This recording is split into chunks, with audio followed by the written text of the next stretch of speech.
Hello बच्चों, good morning. आज हम ज्ञान एवं पाठ्यक्रम में हमारा टॉपिक चल रहा था सूचनाओं वाला, उसमें आगे पढ़ेंगे। कल हमने बात की थी सूचनाओं से संबंधित आवश्यक बातों के बारे में।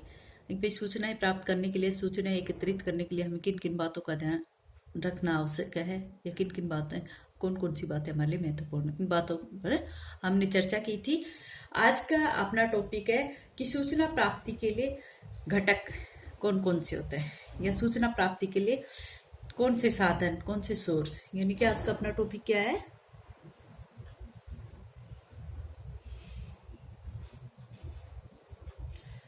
सूचना प्राप्ति के घटक या इनको साधन भी कह सकते हैं। साधन यानी कि सोर्स।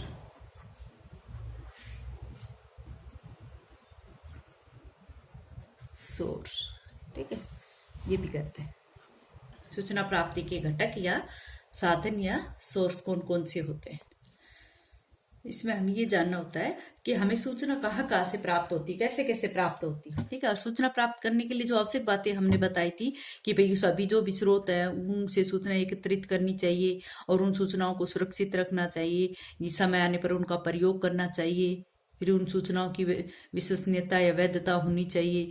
प्रत्येक दृष्टि से एकत्रित की गई जो सूचनाएं होती है पूर्ण होनी चाहिए, और सूचनाएं जो है वो मूल रूप में होनी चाहिए या शुद्ध होनी चाहिए। इस तरह की बातें हमने इनके लिए आवश्यक बातें कर ली थी। अब आता है टॉपिक कि सूचनाएं हमें कहाँ से प्राप्त होती है, सूचना प्राप्त करने के घटक या साधन या सोर्स क्या होते हैं। तो सबसे पहले सूचना प्राप्त करने का जो सोर्स है हमारे पास वो है संचार के साधन। संचार साधन आप सभी जानते हो कि जिस देश का संचार साधन जो है जितना अच्छा होगा वहां पर वो देश उतना ही अधिक उन्नति करेगा, क्योंकि उनके पास सूचनाएं अधिक होंगी। क्या किसी भी प्रकार की डेवलपमेंट की हो, किसी भी प्रकार की जो अचीवमेंट है वो उनके पास अधिक होंगे, क्योंकि जिनके पास संचार साधन अधिक होंगे। ठीक है, तो इस संचार साधनों में जैसे क्या क्या आता है भाई, जो संचार के साधन है जो हमें सूचना प्रदान करने में हमारी सहायता करते हैं, तो उनमें क्या क्या आता है। जैसे इसमें आते हैं संदर्भ ग्रंथ आते हैं, या पाठ्य पुस्तकें आती है, या किसी भी प्रकार का पाठ्यक्रम आता है, या फिर जैसे किसी भी सार्वजनिक स्थान पर जो वाचनालय होते हैं वहां से भी हमें सूचनाएं प्राप्त होती है। तो संचार के साधनों में क्या क्या आता है, एक तो ग्रंथ, यानी कि जो संदर्भ ग्रंथ, यानी कि उस सूचना से संबंधित संदर्भ ग्रंथों से सूचनाएं प्राप्त होती है, या फिर पाठ्य वस्तु से, जो भी पाठ्य वस्तु हमारी विषय वस्तु होती है उससे भी हमें विषय वस्तु नहीं, पाठ्य वस्तु से, या किसी भी प्रकार के सिलेबस से, पाठ्यक्रम से, या फिर इसमें माना जाता है कि जो सार्वजनिक वाचनालय होते हैं जहाँ पर लोग आपस में बातें करते हैं या किसी समस्या का समाधान करने के लिए वहां पर वार्तालाप जो होती है, सार्वजनिक वाचनालय, वहां से हमें सूचनाएं प्राप्त होती है। तो संचार के साधन ये सारे आते हैं इसके अंतर्गत, संचार के साधनों में जहाँ से हमें सूचनाएं प्राप्त होती हैं। नेक्स्ट है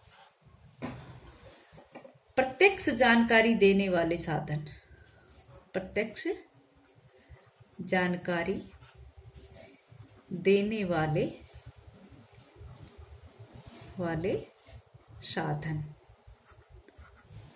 प्रत्यक्ष जानकारी देने वाले साधन कौन कौन से होते हैं, जैसे पर्वत है, बाग बगीचे हैं, ऐतिहासिक या भौगोलिक स्थान है, सांस्कृतिक या सामाजिक अनुभव है, राजनीतिक अनुभव है, नदी है।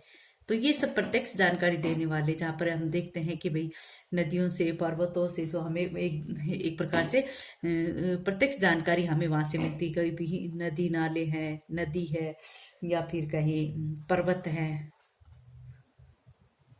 नहीं ये जैसे कि पर्वत, बाग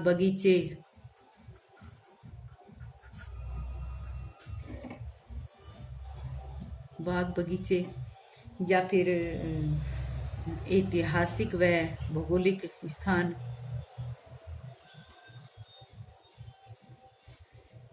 ऐतिहासिक एवं भौगोलिक स्थान या फिर सांस्कृतिक व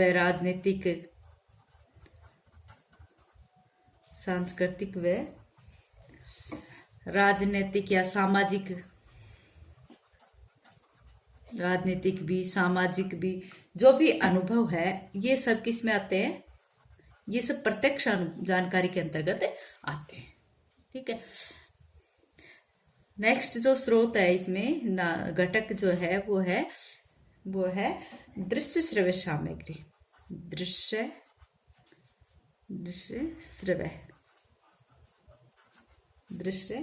श्रव्य साधन। दृश्य श्रव्य साधन। तो इनमें कौन कौन से आते हैं? इनमें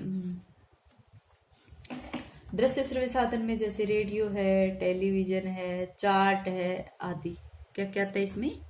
जैसे रेडियो, टेलीविजन, टीवी लिख दो, या फिर चार्ट या चित्र।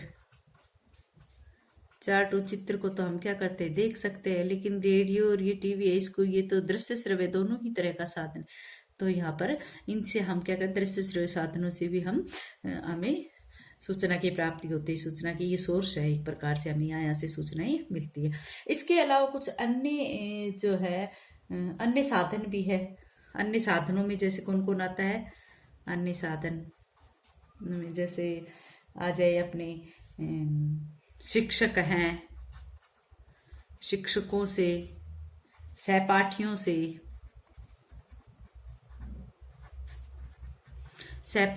या फिर परिवार के अन्य लोगों से, अभिभावकों से, आस पड़ोस से, समाज आदि के द्वारा भी हमें सूचनाएं प्राप्त होती हैं।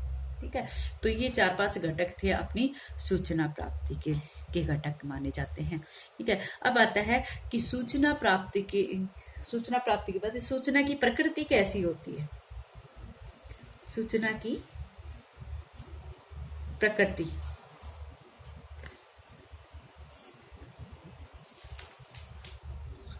सूचना की प्रकृति कैसी होती है? सूचना की जो प्रकृति है, माना यह जाता है कि जो आंकड़े होते हैं, आंकड़े सूचना होती है एक प्रकार से। आंकड़े जो क्या होते हैं? आंकड़े क्या होते हैं? सूचना ही होती है। जो भी आंकड़े होते हैं किसी चीज का, वो परिणाम होता है, निचोड़ होता है। तो आंकड़े क्या है? यहाँ पर ज्ञान है। और ये ज्ञान क्या है? सूचना है। आंकड़े जो है वो सूचना है, और सूचना से आंकड़े जो है वो तो सूचना है, सूचना क्या है? ज्ञान है। ऐसे आएगा ज्ञान। ठीक है। और ज्ञान क्या है? वो विद्वता से संबंधित है। ये इसकी प्रकृति है। मानो विद्वता का स्तर ऊंचा करती है। ये सभी क्रम से एक दूसरे से जुड़े रहते हैं। जैसे आंकड़े है वो सूचना है, सूचना क्या है? ज्ञान है। ठीक है। और ज्ञान से ही हमें हमारे अंदर विविधता आती है, विद्वत्ता आती है, और उच्च स्तर हमें प्राप्त होता है। ठीक है। तो सूचना की प्रकृति की बात करें तो हम कहेंगे कि संपूर्ण ज्ञान परिप्रेक्ष्य में जो भी सहायक हमारे ज्ञान में प्रवृत्ति रहती है, वो सब सूचना की प्रकृति के अंतर्गत आ जाती है। जिसमें आंकड़े है, सूचना से ज्ञान है, ज्ञान से विद्वत्ता है, उससे उच्च स्तर प्राप्त होता है। ठीक है। आंकड़े जो है वो सूचना में आ जाते हैं, ज्ञान और प्रज्ञायी की रचना के भाग हो जाते हैं। ये एक दूसरे को की समृद्धि करने में सहायक होते हैं।